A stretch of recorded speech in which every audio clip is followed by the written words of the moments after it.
Yo, baka yalo, kono yalo, et oui, on se retrouve pour le résumé complet du chapitre 1138 de One Piece qui est déjà sorti, alors que je viens à peine de finir le résumé, il y a déjà le résumé complet, truc de dingue. Donc les amis, on va se regarder ça, l'agent secret des États-Unis d'Amérique du Sud, il a été vif comme l'éclair, il a balancé tous les résumés, j'ai fait waouh. En fait, c'est moi qui étais en retard, le résumé, le premier là, j'ai pris du temps avant de le lire, mais bref... Voilà, on va se regarder ça tous ensemble, mais avant de commencer la vidéo, instant auto-promo, bien évidemment, mon manga Wolfius, disponible légalement et gratuitement sur Manga Drop, je te mets le lien en description, ça tu pourras cliquer dessus, et après tu me fais un retour par rapport à ce banger. Je le répète, mon manga Wolfius, disponible légalement et gratuitement sur Manga Drop, le lien est dans la description, mais on va se regarder le chapitre, le résumé complet plutôt du chapitre 1138 de One Piece. Alors let's go, c'est parti. C'est vrai qu'il nous avait laissé un peu dans le flou le premier résumé, mais là on va voir s'il y a plus de détails. Donc One Piece 1138, Harley en japonais, kanji signifie texte sacré. Ok, ça va sûrement parler de la légende de Nika, hein. Texte sacré, bref. Le chapitre commence là où le précédent s'est terminé. Loki est conscient et demande à Shamrock s'il est lié au pirate Shanks. Oui, parce qu'il a la même tête. Bon. Loki qui dit « Les grands pirates et les dragons célestes sont des êtres totalement opposés. Comment se fait-il que vous ayez le même visage ?» Oh, oh, c'est vrai. C'est vrai, ils sont opposés, mais bon, Shanks, c'est un dragon céleste, mais qui est devenu pirate. Donc bon... Shamrock révèle que Shanks est son jeune frère jumeau qui a grandi séparément. Et là, c'est vrai. Henrik 21 avait raison. Mais alors, la théorie d'Henrik 21 qui dit que Shanks petit aurait empoisonné Goldie Roger. Et si c'était Shamrock qui l'avait empoisonné, hein? Ah, cette théorie, personne ne l'a vu venir. Oui! Donc, n'hésite pas à la voler, Henrik 21, si tu passes par là. Non, je rigole. Évidemment, c'est une théorie de merde. Personne n'y croit. Bref. Shamrock dit que Shanks est retourné à Marie-Joise une fois, mais qu'il a préféré vivre dans ce bas monde crasseux. Pas de flashback de Shanks dans cette partie, juste un dialogue. Ouais. Tu vois, c'est un mec qui a bénéficié du luxe, mais qui ne l'a pas pris. Tu vois, il s'est dit non, je reste comme les autres, je suis humble, voilà, pas abuser de son pouvoir de richesse. Bref, Loki fait remarquer qu'il est amusant qu'il ait maintenant de la rancune envers ses deux frères. Il jure ensuite de se venger de tous ses amis animaux. Ah ouais, parce qu'ils les ont massacrés, les pauvres. Pauvres petits animaux.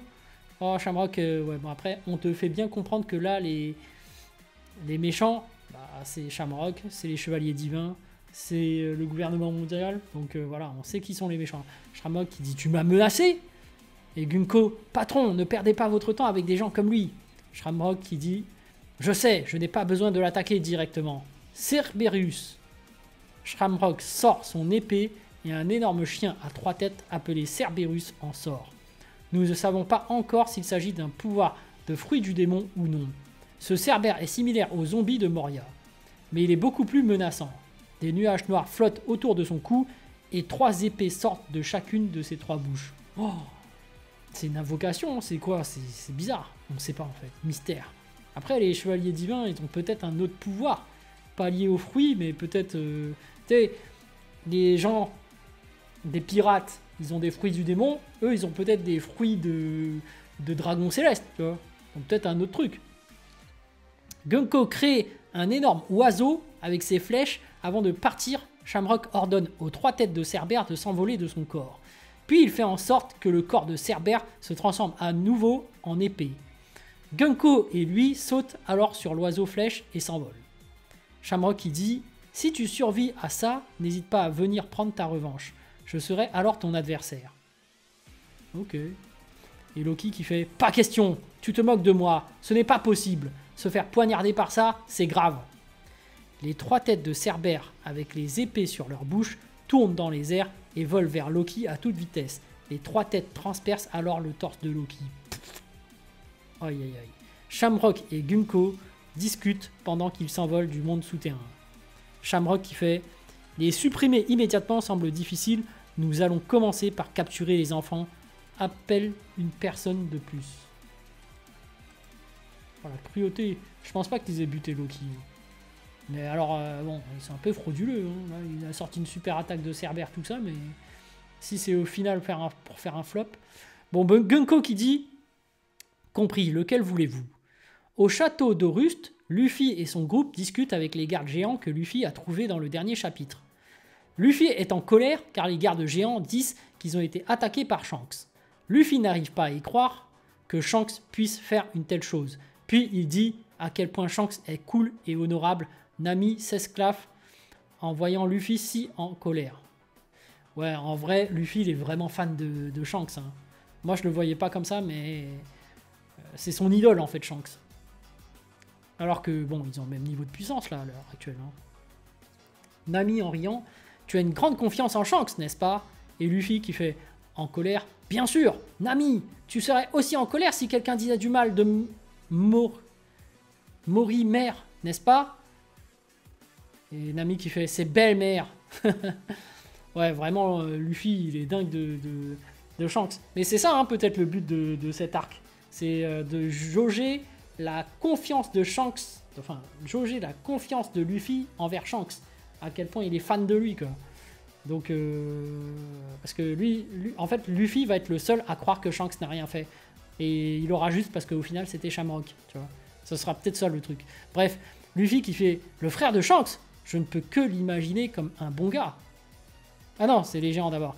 Les géants qui disent « Alors, c'est quelqu'un qui lui ressemble exactement ou qui pourrait être son frère. » Et Luffy qui fait « Le frère de Shanks, je ne peux que l'imaginer comme un bon gars. S'il y en a un, mais je ne l'ai jamais entendu parler de sa famille.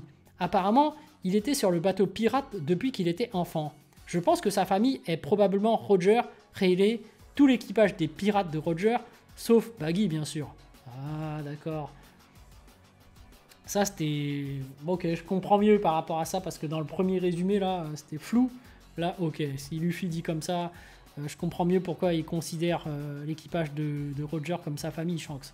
Bref, alors que Luffy parle des pirates de Roger, la scène change immédiatement pour l'homme mystérieux que nous avons vu il y a quelques chapitres. Nous ne pouvons le voir que de dos, mais c'est la même personne qui buvait avec Crocus dans la couverture du chapitre 631. L'homme mystérieux se dirige vers le château d'Orust, il est très proche de la porte principale. Franky examine l'arbre d'Adam avec Ripley. Franky voit une énorme peinture murale sur l'arbre, nous ne pouvons pas encore la voir. Ripley qui dit « Je crois qu'il s'agit de dessins d'enfants datant il y a longtemps, qui se sont fossilisés et sont devenus partie intégrante de l'écorce. Cette peinture murale a une signification historique remarquable. C'est donc l'un des patrimoines culturels de cette nation. On estime qu'ils ont été dessinés il y a environ 800 à 900 ans. Si c'est vrai, alors elles datent de la même période que le siècle oublié. » Ok. Bon, ça c'est du lore. Hein. Franky qui fait « Quoi ? Alors il faut montrer ça à Robin. Je lui dirai plus tard. Mais c'est étrange pour un dessin d'Elbaf. Il ne ressemble pas à des géants pour moi. » Pendant que Franky parle, nous voyons quelques dessins de la fresque, une princesse sirène, un robot semblable à Emmett et une créature aux oreilles étranges. Oh, les armantiques, non, je sais pas. Ripley, je suis d'accord. Dans notre histoire connue, bien que les guerres entre différentes races ne soient pas inédites, il n'aurait pas dû y avoir d'union. Ce qui rend encore plus certain que cette peinture n'est rien d'autre qu'un dessin d'enfant. Ah, je suis sûr qu'il y a une signification derrière. C'est peut-être des indices pour l'armantique, hein, les armantiques. Nous passons maintenant à l'école des Morses. On y voit des enfants jouer et Ange faire la classe. Dans la bibliothèque du hibou, Saul sort le livre Harley contenant les textes sacrés d'Elbaf pour le montrer à Robin. Il s'agit d'un très vieux livre dont la couverture est ornée d'un symbole soleil, comme celui que nous avons vu dans l'église de Kuma lors de son flashback. Ouais, c'est pour Mika ça. Saul explique qu'il existe de nombreuses interprétations du dieu soleil, mais que lui et son rythme apparaissent dans les légendes du monde entier. Harley comporte 3 chapitres et chacun d'entre eux représente un monde. Le 3e chapitre est censé représenter le monde dans lequel nous vivons actuellement et la fin du chapitre prédit ce qui n'est pas encore arrivé. Robin regarde le livre Harley et dit « Robin, donc, je vais le lire maintenant !» Dans la double page finale, absolument épique du chapitre, nous voyons un dessin mural complet avec le texte Harley, traduit par Robin. Il est très difficile de décrire le contenu de la fresque parce qu'elle contient beaucoup de détails, mais je vais essayer. L'arbre d'Adam est au centre de la peinture murale et divise la peinture murale en deux parties. Au-dessus de l'arbre, il y a un monstre démon ailé qui crache du feu de sa bouche. Oh, c'est quoi? Sur le côté droit de la fresque, on peut voir plusieurs choses. D'un côté, nous voyons une grande ville attaquée par un énorme serpent, et de l'autre, une arche avec un roi, des anges et des animaux. Dans cette partie, on peut également voir une lune et des personnes faisant des offrandes qui ressemblent à des étoiles.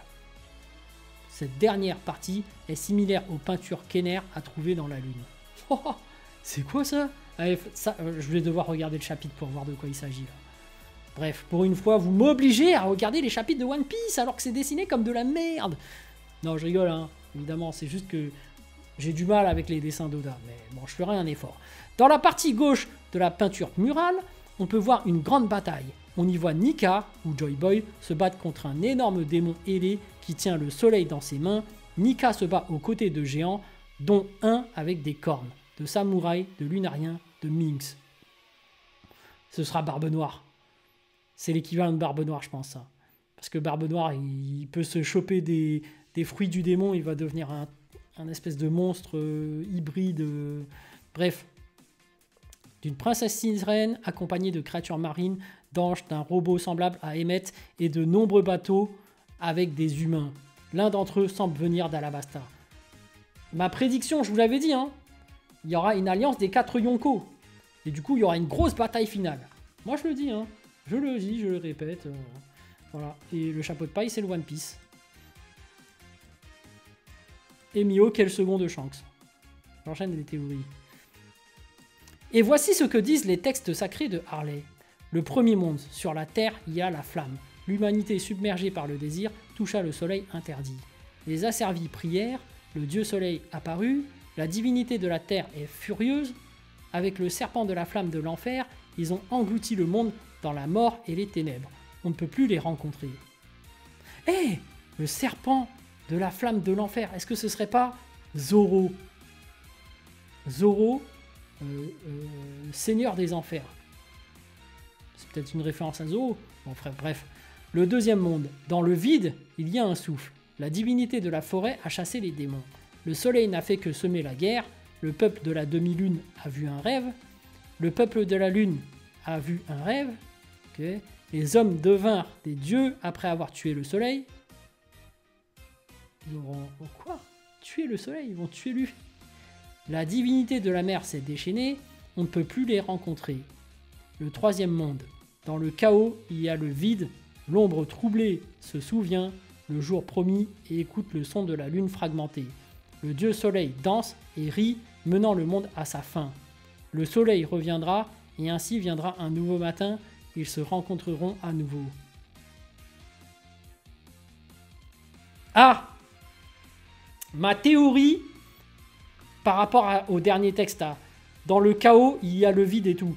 L'ombre troublée se souvient, le jour promis. Je pense qu'il parle de Barbe Noire. Et ma théorie, c'est que Barbe Noire, avec son fruit du démon, il peut prendre le fruit des démons des autres. Je pense qu'il va vraiment prendre le fruit de Luffy. Il va devenir le Nika. Et c'est lui qui va détruire le monde. Attention, petite théorie, je le répète. Et ça faisait un moment que je l'avais dit en plus. Que Barbe Noire allait voler le fruit de Luffy. Ce qui ferait un antagoniste surpuissant. Et c'est à ce moment-là que Luffy, pour moi, même sans fruit, il va vraiment apprendre à maîtriser le haki au maximum de sa puissance, le haki des rois. Il va trouver une faculté éveil de haki des rois ou je ne sais quoi qui sera beaucoup plus puissant que Barbe Noire. Et c'est pour ça qu'on dit que Roger, roi des pirates, il disait « Seul le haki compte ». Bon bref, c'est une théorie, mais voilà. Bon les amis, il était plutôt cool ce résumé complet. Hein. Sur ce, je vous dis donc à plus dans le bus, ou plutôt à plus tard dans le car, ou plutôt à bientôt dans le bateau.